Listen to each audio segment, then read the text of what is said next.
जय हिंद दोस्तों। हमने पढ़ा था आपको अलाउद्दीन के बारे में और आपसे कहा था कि अगली जो हमारी वीडियो होगी उसमें अलाउद्दीन के सैन्य अभियान, सैनिक सुधार, आर्थिक सुधार और कर व्यवस्था के बारे में बताएंगे। आज इन्हीं चीज़ों को लेकर हम आए हुए हैं। तो हम शुरुआत करते हैं, बात करते हैं आपसे अलाउद्दीन के अभियानों के बारे में। अलाउद्दीन के अभियान देखा जाए तो हमने इसे दो भागों में बांट रखा है। एक तो उत्तर भारत के अभियान होंगे और दूसरे होंगे दक्षिण भारत के अभियान। दक्षिण भारत के अभियानों में मैंने आपसे चर्चा की थी कि अलाउद्दीन पहला शासक था। यह अलाउद्दीन पहला व्यक्ति था। शासक तो हम बाद में कर रहे होंगे। सेना नायक के तौर पर जब जलालुद्दीन का शासनकाल चल रहा होता है तभी उसने साउथ पर आक्रमण किया होता है। शासक के तौर पर कहाँ कहाँ करता है उसकी हम चर्चा कर रहे होंगे। तो हम शुरू कर रहे हैं। हम देखते हैं 1298 ईस्वी में गुजरात में इसका अभियान होता है। राजा है रामकर्ण बघेला और इस अभियान का नेतृत्व जो करते हैं नुसरत खां और उलूग खां द्वारा किया जाता है इसका नेतृत्व। इस नेतृत्व के रिजल्ट में जाहिर सी बात है कर्ण से एक मुठभेड़ होती है और कर्ण क्या करता है, अपनी बेटी देवल देवी को लेकर भाग जाता है, शरण लेता है रामचंद्र देव के यहाँ। जबकि नुसरत खां क्या करते हैं कि उनकी जो पत्नी है कमला देवी उसको लेके पहुंचते हैं अलाउद्दीन के पास। कालांतर में अलाउद्दीन उससे शादी कर लेता है। इसके बाद अगर हम और चर्चा करें तो बाद में क्या होता है कि इसकी जो बेटी है देवल देवी उसकी शादी होती है खिजर खां से। खिजर खां के मरने के बाद उसकी शादी होती है मुबारक खिलजी से और मुबारक खिलजी के मरने के बाद खुसरो शाह उससे शादी करता है। इंपॉर्टेंट क्वेश्चन है, आपसे पूछे जा सकते हैं ऐसे क्वेश्चंस। ये बात तो हो गई आपकी गुजरात की। रणथंभौर और इसी दौरान अगर देखा जाए तो जैसलमेर पर भी अटैक होता है। इसके बाद फिर रणथंभौर को हम ले रहे हैं। 1301 में होता है, हमीर देव यहाँ के शासक हैं। उलूग खां और नुसरत खां ही सेना नायक के तौर पर जाते हैं। इंपॉर्टेंट बात यह होती है कि इसी अभियान के दौरान नुसरत खां की मृत्यु हो जाती है, ध्यान दीजिएगा। और 1303 में अगर देखा जाए तो चित्तौड़ अगला अभियान है। राणा रतन सिंह यहां का शासक है और इस अभियान को नेतृत्व दिया था अलाउद्दीन खिलजी ने। चित्तौड़ को जीतने के बाद इसका नाम रखा खिजराबाद। खिजर खां को वहां नियुक्त कर दिया, लेकिन कालांतर में क्या हुआ कि इन्होंने खिजर खां को वापस दिला दिया और मालदेव को यहाँ का शासक बना दिया। लेकिन उसके बाद ग्युलस शासक होते हैं हमीरदेव। हमीरदेव 1321 में अलाउद्दीन की मृत्यु के बाद पूरी तरह से फिर स्वतंत्र करवा देते हैं इसको। तो चित्तौड़ का नाम खिजराबाद रखा गया। यहां जो चर्चा है या कहानी जुड़ी है वो है पद्मावत से संबंधित। ये कहा जाता है कि पद्मावत के जो लेखक हैं, इसके लेखक कौन हैं ये आप कमेंट्स में लिखिए। हम तो आपको बता ही रहे होंगे, लेकिन आप कमेंट्स में तब तक सोचिए कौन है, क्योंकि सारे इंपॉर्टेंट क्वेश्चन है, ये नॉर्मल से क्वेश्चन है, आपको आने चाहिए। तो यहाँ पर जो बातचीत हो रही है रानी पद्मावती की, ये कहा था कि जैसे ही राणा रतन सिंह की मृत्यु का समाचार मिलता है उनको वो जौहर कर लेती है। जौहर क्या है ये भी आप समझ लीजिए। जौहर एक प्रथा है राजपूतों में, जिसमें जब शासक मर जाता है या पति की मृत्यु हो जाती है तो स्त्रियां क्या है कि आग में एक कुंड बना रहे होते हैं लकड़ियों का और उसी में आग लगाई जाती है और उस कुंड में जलकर आत्मदाह कर लेती है। ये है जौहर। ये राजपूतों में प्रथा चल रही है, क्योंकि उनको लगता है कि ऐसा ना हो कि इसके बाद हम शत्रु के हाथ पड़ जाएं, और वो शत्रुओं के हाथ नहीं पड़ना चाहती है। तो ये जौहर की बात हो गई है। 1305 में मालवा पर अटैक होता है और यहां पर जो नेतृत्व किया जाता है आइन उल मुल्क द्वारा किया जाता है, जो मुल्तान का सूबेदार है। शासक है महलक देव। पराजित किया जाता है, महलक देव चले जाते हैं, मांडू चले जाते हैं और इनका जो सेनापति है हरनंद कोका वो युद्ध करता है। पराजय के बाद मालवा को खिलजी साम्राज्य में मिला लिया जाता है। फिर हम देखते हैं सिवाना 1308 ईस्वी में शीतल देव का शासक है। कमालुद्दीन कुर्क के नेतृत्व में सिवाना पर अधिकार किया जाता है। और इसी प्रकार जालौर 1311 ईस्वी में कानदेव के शासक हैं और कमालुद्दीन कुर्ग ही यहाँ पर भी नेतृत्व कर रहा है। और उसके बाद विजय होती है सेना की अलाउद्दीन की और जालौर पर अधिकार कर लिया जाता है। तो ये जो बातचीत है ये उत्तर भारत की बातचीत हो रही है। उत्तर भारत में किस प्रकार से अलाउद्दीन द्वारा इस साम्राज्य का विस्तार किया जा रहा है। अब इसके बाद अगर हम देखें तो बात आती है दक्षिण भारत में। दक्षिण भारत में आपने देखा हुआ है, हमने थोड़ा सा मैप यहाँ बना दिया है। मैप में हमने बताया कि देखिए यहाँ गुजरात में 1298 में हो रहा है, और उसके बाद फिर ये चित्तौड़ है 1303 में, रणथंभौर 1301 में। ये जो अटैक है ये दिल्ली से हो रहे हैं सारे, और ये पहले त्योरी में एक बार कड़ा मानिकपुर से भी हो चुका है 1296 में।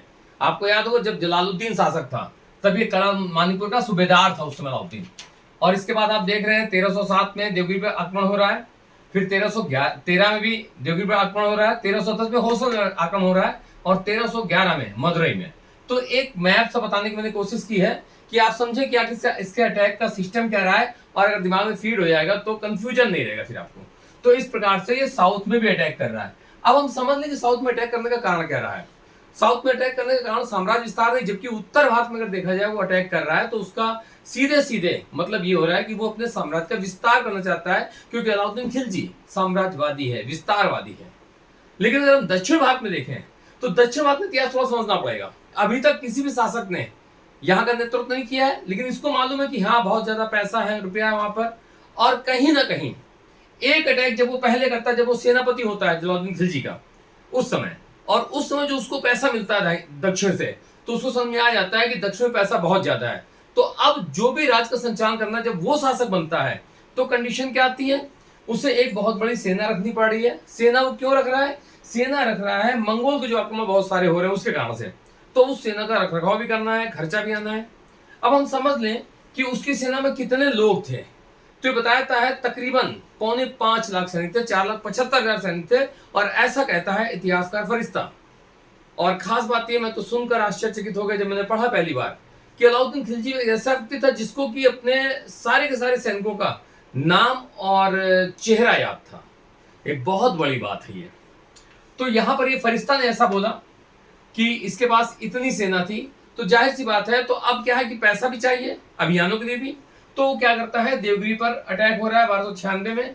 जब अलाउद्दीन अटैक कर रहा है, रामचंद्र देव वहां का शासक है और उसको ये पराजित करता है। एक संधि होती है जिसके तहत एलिचपुर प्रांत की आय देने का वादा किया जाता है। लेकिन इसी देवगिरी पर बार बार आक्रमण हो रहा है। 1307 में फिर आक्रमण होता है। क्यों? क्योंकि अब क्या है कि इसका जो बेटा है शंकरदेव, वो इस आय को देने से मना कर देता है, क्योंकि उसे लग रहा है कि भाई दिल्ली बहुत दूर है, हम यहाँ बैठे हुए हैं और अब हम आ चुके हैं, हम संघर्ष कर लेंगे। तो उसके बाद कंडीशन क्या दिखाई देती है, जो दूसरा अटैक होता है वो मलिक कफूर द्वारा किया जाता है। मलिक कफूर की चर्चा हमने आपसे अलाउद्दीन के टॉपिक पे की थी, उस वीडियो में की हुई थी, और हमने बताया था आपको कि मलिक कफूर वो व्यक्ति है जिसको गुजरात विजय के बाद नुसरत खां 1000 दिनार में खरीदता है, उसे 1000 दिनार कहा जाता है, और उसे सौंपता है जाके अलाउद्दीन को, और सबसे बेहतरीन सेनानायक साबित होता है और दक्षिण विजय है। आप देखेंगे कि इसके बाद यहाँ पर जो भी है मलिक कफूर इसका देवगिरी अभियान भी कर रहा है, तेलंगाना अभियान भी कर रहा है, होसल भी कर रहा है, महाबर भी कर रहा है, देवगिरी भी कर रहा है। इसका मतलब क्या है कि जितने भी दक्षिण के अभियान हैं अब ये मलिक कफूर के नेतृत्व में किए जा रहे हैं, और सारे के सारे अभियान सफल हैं। तो मलिक कफूर उसका काफी करीबी भी हो चुका है, मैं पिछले वीडियो में सब बता चुका हूं आपको। तो ये है व्यक्ति मलिक कफूर। तो यहाँ पर कंडीशन क्या आ रही है कि फिर से इसको अटैक करता है, ये समर्पण कर देता है आपका रामचंद्र देव, जो कि यादव वंश का है, यादव वंश का है। और इसके बाद जब ये पहुंचता है अलाउद्दीन खिलजी के पास, तो अलाउद्दीन खिलजी करता है, इसको अपना दोस्त बनाता है और राय रैन की उपाधि देता है, नौसारी का जिला देता है, और इसके साथ साथ 1 लाख टके की मुद्राएं इसको देता है, थैली भेंट करता है, अपना दोस्त है बना लेता है। और इस दोस्त ने अपनी दोस्ती निभाई होती है जब अलाउद्दीन साउथ में अटैक कर रहा है, तो ये सहयोग करता है। अब इसके बाद क्या है, तेलंगाना क्या है, 1309 में अटैक होता है, और फिर वही मलिक कफूर। आप ध्यान रखिएगा कि सारे के सारे उसके बाद मलिक कफूर के नेतृत्व में ये अभियान किए गए हैं। और यहाँ का शासक जो है प्रताप रुद्र देव है, जो काकती शासक है। समर्पण कर देता है, अपनी सोने की मूर्ति बनवाता है, और उसमें एक सोने की जंजीर आत्मसमर्पण स्वरूप बनवा के भिजवाता है उसके पास, कफूर के पास, और उसी समय काफूर को देता है कोनू हीरा, जो कि गोलकुंडा के खान से निकाला आता है। मलिक कफूर इस हीरे को अलाउद्दीन को सौंप देता है। इस प्रकार से तेलंगाना पर भी इसका अधिकार हो चुका है। लेकिन ये सारे के सारे सम्मिलित नहीं किए जा रहे दिल्ली साम्राज्य में। इससे स्पष्ट हो रहा है कि जो अलाउद्दीन की नीति है वो क्या है, पैसा वसूलने की है, ना कि बहुत ज्यादा विस्तार करने की। यहाँ पर इसके बाद आप देखते हैं होयसल पे 1310 पे होता है, वही व्यक्ति है, मलिक कफूर ही है सेनानायक। और यहाँ पर शासक जो है वीर बल्लाल तृतीय है। वीर बल्लाल तृतीय जो है होयसल है। सेनापति पारसदेव है। ये क्या होता है, इसका काफूर के साथ मिल जाता है और ये भी बेचारा पराजित होता है। इसके बाद हम देखते हैं महावर अभियान होता है 1311 में। मलिक कफूर ही यहां पर भी सेनापति हो रहा है, सेना का नेतृत्व कर रहा है। दो भाई हैं, वीर पांड और सुंदर पांड। दोनों में सत्ता को लेकर संघर्ष होता है। सुंदर पांड पराजित होता है। फिर सुंदर पांड पहुंचता है किसके पास, मलिक कफूर के पास, और मलिक कफूर से वो सहायता मांगता है। और उसके परिणाम स्वरूप क्या होता है कि इस अभियान से बहुत ज्यादा धन की प्राप्ति होती है। तो अगर साउथ में सबसे ज्यादा धन की प्राप्ति हो रही है या पूरे अभियानों में सबसे ज्यादा धन की प्राप्ति हो रही है तो वो इसी अभियान में हो रही है, महावर अभियान में, जो मालाबार भी आप सुन रहे होंगे इसके बारे में। सो धन प्राप्ति की दृष्टि से सफलतम है ये। इसके बाद फिर आता है देवगिरी 1313 में। हमने बताया था आपसे कि एक बार उसने आत्मसमर्पण कर दिया है रामचंद्र देव ने। फिर जब रामचंद्र देव एक्सपायर हो जाता है तो दिल्ली से नाता तोड़ लेता है शंकर देव। परिणाम स्वरूप फिर से एक बार अटैक मलिक कफूर द्वारा। और अब की क्या है, ये आपका जो सिंघल तृतीय है या शंकर देव है मारा जाता है और देवगिरी का अधिकांश भाग शामिल कर लिया जाता है दिल्ली सल्तनत में। तो बस यही हमें दिखाया जाता है कि जो देवगिरी है यही दिल्ली सल्तनत में काफी हिस्सा इसका शामिल किया गया है। बाकी पूरे साउथ में कहीं पर भी इसको शामिल करने की बातचीत नहीं आ रही है। तो ये स्पष्ट हो गया है कि जो अलाउद्दीन है उसके विचार में कहीं पर भी ये अभियान जितने भी दक्षिण के हैं इनका उद्देश्य साम्राज्य विस्तार न होकर सिर्फ वहां से धन की प्राप्ति था। तो ये कॉन्सेप्ट पूरे पूरे क्लियर हो चुके हैं। अब हम आपसे पूछेंगे कि जो तेलंगाना है उसकी राजधानी क्या है, होयसल की राजधानी क्या है, ये आपको बताना होगा। और इसके साथ साथ मैं क्वेश्चन पहले पूछ चुका हूं आपसे कि ये जो पद्मावत है किसके द्वारा लिखा गया है। आप कमेंट्स में लिखिए। जो हमारे पुराने स्टूडेंट्स हैं ऑफलाइन के, उन्होंने मुझसे कहा सर ऐसा कि जब आप YouTube में वीडियो डाल रहे हैं तो आप संक्षिप्त रूप में सब कुछ खत्म कर दे रहे हैं, अगर क्लास आप लेते हैं तो बहुत ज्यादा आप पढ़ाते हैं। तो मेरा कहना यह कि दोनों में अंतर है। जब हम क्लास पढ़ा रहे होते हैं तो बच्चे हमारे सामने होते हैं, वो हमसे क्लास क्वेश्चन करते हैं। तो एक परंपरा मैं थोड़ी शुरू कर रहा हूं कि अगर आप कुछ क्वेश्चन का जवाब देंगे तो कम से कम आप भी एक्टिव होंगे। इसके बाद मैं कोशिश ये करूंगा कि आपको ऑनलाइन क्लासेस दे दूं, और उम्मीद यही समझिए कि वो भी आपकी बिना पैसों की होगी, निःशुल्क होंगी। लेकिन उसमें फायदा ये होगा कि आप हमसे उसी समय क्रॉस क्वेश्चन कर सकते हैं और उसे हम डिफाइन कर रहे होंगे। तो जिन बच्चों के पास ज्यादा टाइम होगा या आगे के एग्जामिनेशंस के लिए वो ध्यान दे रहे होंगे, पढ़ रहे होंगे, तो उनके लिए मैं और ज्यादा डिटेलाइज कर दूंगा। बाकी आप ये मान के चलिए कि यूट्यूब में मेरे जो भी वीडियो हैं उसमें आपका लगभग सारा परीक्षा की दृष्टि से उपयोगी जितना है वो सबका सब मैं इसमें ऐड कर दे रहा हूं। अर्थात जो गागर में सागर भरने वाली बात होती है मैं उसको चरितार्थ करते हुए चल रहा हूं। तो आप बिल्कुल ये ना समझें कि सर ऑनलाइन में कुछ करते हैं ऑफलाइन में कुछ करते हैं। आपको ऑनलाइन में भी ऑफलाइन जितना ही टाइम दिया जाएगा, लेकिन वो तब जब मैं अपनी क्लासेस ऑनलाइन शुरू कर रहूंगा। क्योंकि अभी हम आपसे क्रॉस क्वेश्चन ना कर पा रहे हैं ना आप जवाब दे पा रहे हैं, तो सिर्फ हमारी वीडियो आप देखिए और उससे ही आप नोट्स बनाइए।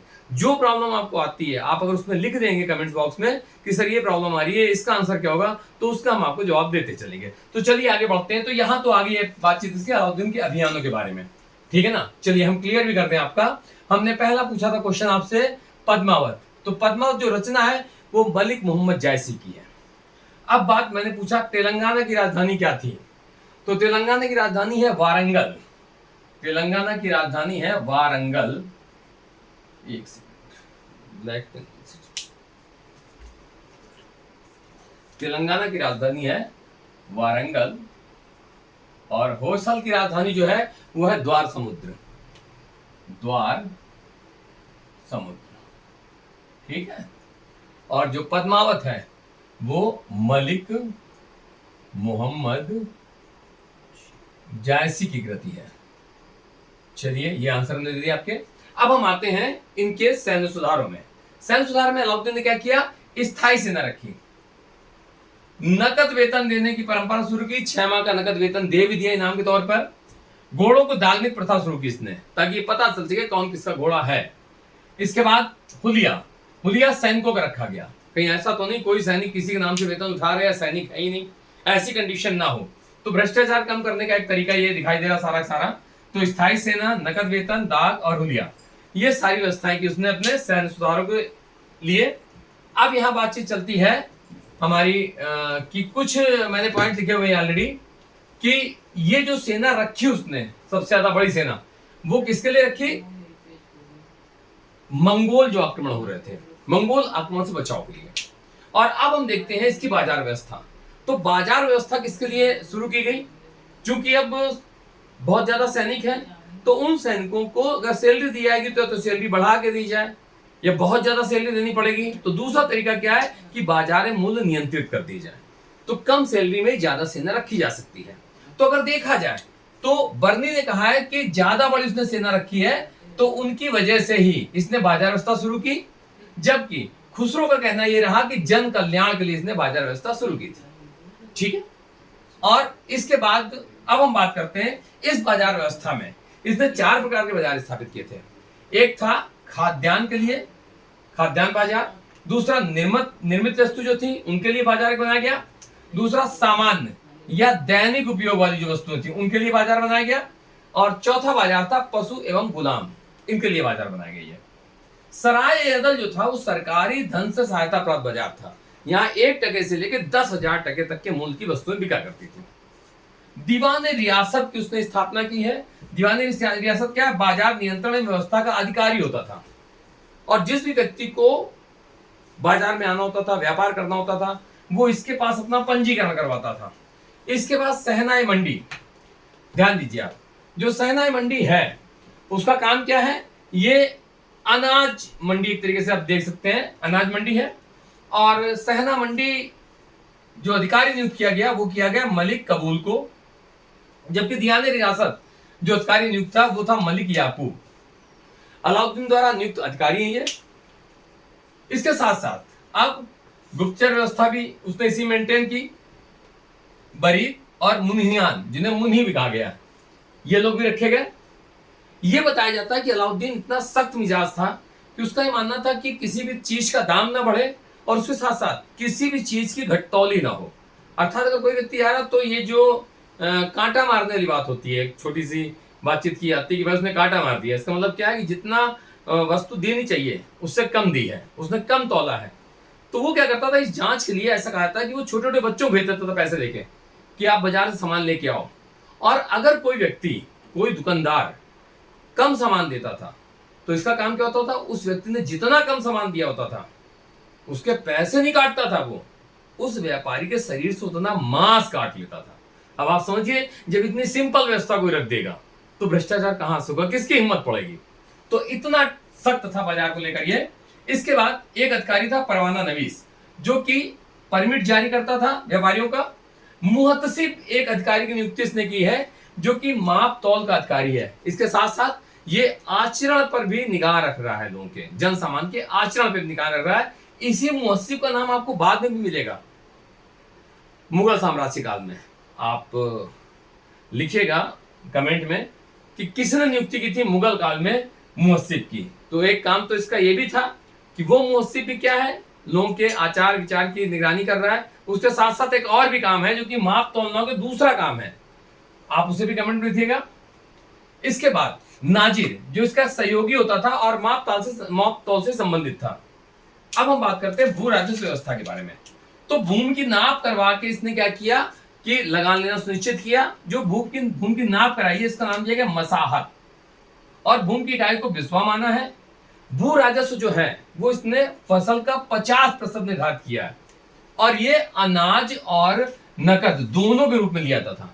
और ये बताया जाता है कि बाढ़ या अकाल के समय में हर घर को एक नियंत्रित मात्रा में मुफ्त अनाज दिया जाता था अलाउद्दीन खिलजी द्वारा। आप समझिए कि ये व्यवस्था अगर आज की तारीख में आप देखें तो जो सरकार दे रही है कोरोना के बाद से कुछ खाद्यान्न, उन लोगों को जिनकी कमाई नहीं है या अत्यंत गरीब लोग हैं। तो ये व्यवस्था आपको अलाउद्दीन के समय देखने को मिल जा रही है कि अलाउद्दीन ने भी इसी प्रकार का काम किया। सो वो काम आज भी गया रहा है। और अनाज व्यवस्था में इसने क्या किया, चूंकि अनाज देना तो इसने नगद और अनाज दोनों ले रही है, अनाज भी यूज उसका हो जा रहा है। अब हम देखते हैं कर व्यवस्था के अंतर्गत। तो इसने क्या किया, करी और घरी नामक दो नए कर लगाए। जो चल रहे तो चल ही रहे थे, करी और घरी। करी क्या था, ये था आपका जो चरवाहे होते थे दुधारू पशु वाले, ये करी नाम के चरी है। ये चरी एवं घरी कर। चरी क्या है, जो चारा गाह पर लगाए जा रहे हैं वो है चरी कर। कहीं कहीं पर करी लिखा मिल जा रहा है, वो गलत है, ध्यान दीजिएगा। एवं घरी कर। घरी कर मतलब क्या, भवनों पर लगाए जा रहे हैं। इसके बाद खुम्स एक है। खुम्स क्या है, लूट से प्राप्त धन, जो कि 5 हिस्सों में बांटा जा रहा है, 1/5 और 4/5। शासकों ने क्या किया है सल्तनत काल में कि 1/5 हिस्सा जमा करवाया राजकोष में। अलाउद्दीन ने क्या किया, उसे पैसा ज्यादा चाहिए था, उसने उसने उल्टा कर दिया है कि 4/5 भाग जो है वो तो उसने जमा करवा दिया राजकोष में और 1/5 भाग सैनिकों को दिया है। अब हम बात करते हैं दीवाने मुस्तखराज की। इस विभाग की स्थापना भी की गई अलाउद्दीन खिलजी द्वारा। जो अधिकारी राजस्व एकत्र करते थे, उन अधिकारियों के ऊपर बकाया राशि क्या थी उसकी जांच करना और वसूलने का काम इस व्यक्ति का था, जो था दीवाने मुस्तखराज। तो दोस्तों ये पूरी बातचीत 2 वीडियोस में मैंने अलाउद्दीन के बारे में कर ली है, जिसमें कि आपके सारे क्वेश्चन आ चुके हैं।